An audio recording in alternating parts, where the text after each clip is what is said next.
Flash back. ഇപ്പൊ മലയാള സിനിമയിൽ ഒരുപാട് സംഘടനകളുണ്ട്. സംഘടനകളെല്ലാം ചേർന്ന് കുട്ടിച്ചോറാക്കുന്ന ഒരു സ്ഥലമായി മാറിയോ മലയാള സിനിമ? 100% ഞാൻ യോജിക്കുന്നു. സംഘടനാ പ്രവർത്തനങ്ങൾ ഈ പോക്കിൽ പോവുകയാണെങ്കിൽ ഈ വളരെ താമസിക്കാതെ വളരെ ദോഷകരമായി മലയാള സിനിമയെ അത് ബാധിക്കും. ജോത്സ്യനാണ്. A few years later. വളരെ പ്രധാനപ്പെട്ട വാർത്ത, മോഹൻലാൽ അടക്കം എല്ലാവരും അമ്മ സംഘടനയിൽ നിന്നും ഔദ്യോഗിക പദവികളിൽ നിന്നും രാജിവെച്ചിരിക്കുകയാണ്. ഒരക്ഷരം പോലും തെറ്റിയില്ല. അമ്മയുടെ മെമ്പേഴ്സ് എല്ലാവരും ഏറിൽ നിൽക്കുകയാണ്.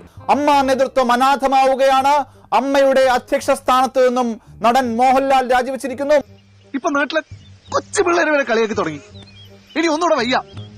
ഇനി ഈ നശിച്ച നാട്ടിലേക്ക് ഞാൻ ഇല്ല.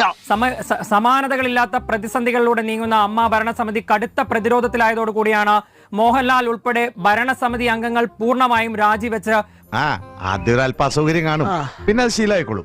ചിത്രത്തിൽ